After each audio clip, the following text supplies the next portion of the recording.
The issue of late work comes up quite a bit. And we have to understand something. There is a difference between what we demand of people who have already been proven themselves as competent, proficient, mastery level. We hold them accountable for a certain level of meeting deadlines because they've learned the stuff, whatever the skill was, whatever the content was. But there's a different frame of reference, a different mindset when you're first teaching somebody something they need to learn, to become proficient. So, am I going to hold somebody who's not very proficient, who's struggling, who's coming to know, to the same level of accountability in terms of late arrival of work that I would somebody who's very, very proficient already? I wouldn't. In fact, one of the things we've realized is that kids in school, kindergarten through like 10th grade, and sometimes even older than that, they have very little portion of their day that's actually their own discretionary choice. The coach says the sports practice will be 3 o'clock to 5:30. The child goes home, mom and dad say, you need to watch your younger siblings while we go work or whatever it might be. During the school day, math is 10:45 to 11:45. You have lunch from 12 to 12:25. It's very much this cattle call. And we don't want to hide behind that factor model, that conveyor belt. We also want to realize kids don't have a lot of control over their time.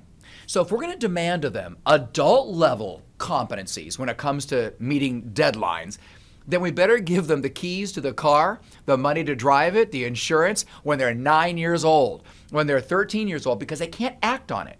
So to hold people accountable for adult level competency when they don't have the tools or the maturity to be able to act upon that is a little abusive in my thinking. Then the other thing to think about is this. If I were to hand out ukuleles to everybody in the faculty, and I said, I want you all to play this beautiful adagio within 1 hour, some people would fly with that. Other people would need a lot more time.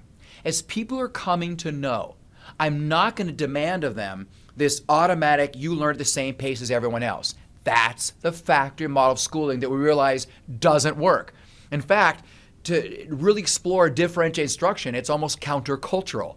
It's almost subversive because schools weren't meant to meet the needs of kids who don't get it first or right away. The whole system kind of conspires against that. So we're going to have to do things a little differently from time to time because people learn in different ways and in different timelines. That's fine. We can do that. But one of the things that's operating kind of against teachers is this idea that we have to get through the curriculum by the end of the year. Well, it turns out if you do the math, kindergarten through 12th grade, it takes to about grade 22 to really teach everything and do justice to all of it.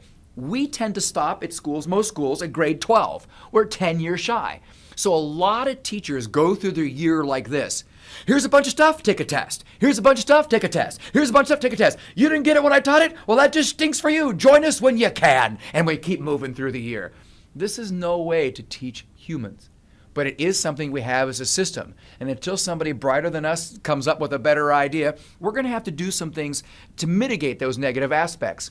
So when we look at late work, 51% of the time, in other words, majority of the time, we can do the right thing. And that's okay. We all tolerate a little bit of hypocrisy in ourselves. If we're going to do it right, I give you lots of time. In fact, the idea of summative assessment, a final deadline, this is the declaration of all you know, is not necessary in good pedagogy. It's only necessary for sorting humans into different areas, different classes, and for clerical sanity. That's really about it. But when it comes to learning, well, I think about the first books I ever wrote, and I think, oh, I could say that so much better.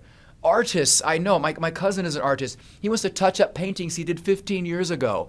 Everybody thinks they could go back and be better at something they did prior to this time, and that's okay. That's a part of learning, but we're stuck in this system. So now we've got late work. The suggestion, be constructive to recover from being irresponsible, from not knowing, maybe from being just kind of reckless in your time management. Actually teaches more than slapping a label on it. You are late, it's a 0. That'll learn you. It doesn't teach. You don't want to become a rim waver that waves on the rim of the pit the child has dug for himself. You want to jump in and walk side by side with that child. That will teach more. So let's say a child is late with something and other kids are on time. We're fine with that. Then that child needs more time to go back and do it. He was irresponsible, whatever it was. For him to walk through that recovery, redoing the work, or doing it for the very first time if he didn't do it right away, while also maintaining the rest of his life, he will so learn to respect deadlines. He will come, it's just easier if I keep up. And that's exactly what mature scholars do. So if you could set it up where the kid could recover from having missed a deadline in full, he will actually learn more than if you just say it's a 0. That'll learn you. I mean, think about it. There are a lot of teachers who tend to be fairly rigid, and they say, well, I'm preparing him for the larger world. You see, in the larger world, you're allowed to be late more often than not. Dental appointments start late, quite often. With my own 2 kids, I've had a lot of experience with that. Flights take off late, quite often. Surgeries run late. People are allowed to be late with their taxes. If they are, they pay a little tiny penalty if they don't file an extension. But even if they don't file for the extension and don't get that, the penalty is so small. It's not give us your wife, your car, your life. You are dead to us, because they want to keep you solvent, keeping money going into the government systems. So many times we're allowed to be late. You close on a house and the broker calls you 4 hours later and says, you didn't sign this one place in the contract. Can you drive back over here and re-sign? Yes, we can do that. We're in the world to look out for each other, not to play gotcha. We're not really preparing kids for that world beyond school by using adult level deadlines. For example, an adult, they work for a software company, and the software is due by December 15th or the company will lose $12 million. There's no delay of deadline there.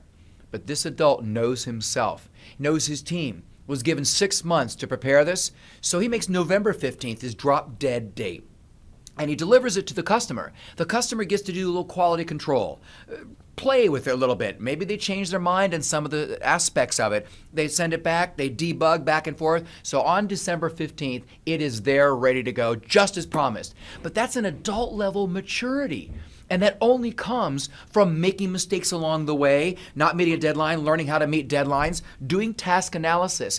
To demand that of these children who are coming to know that, just saying, I'm going to set the deadline, and if you don't make it, I'll give you an F, and that'll teach you to make deadlines, is a false assumption that there's some kind of moral fiber built. It doesn't work that way. There's so many other constructive ways we can handle late work.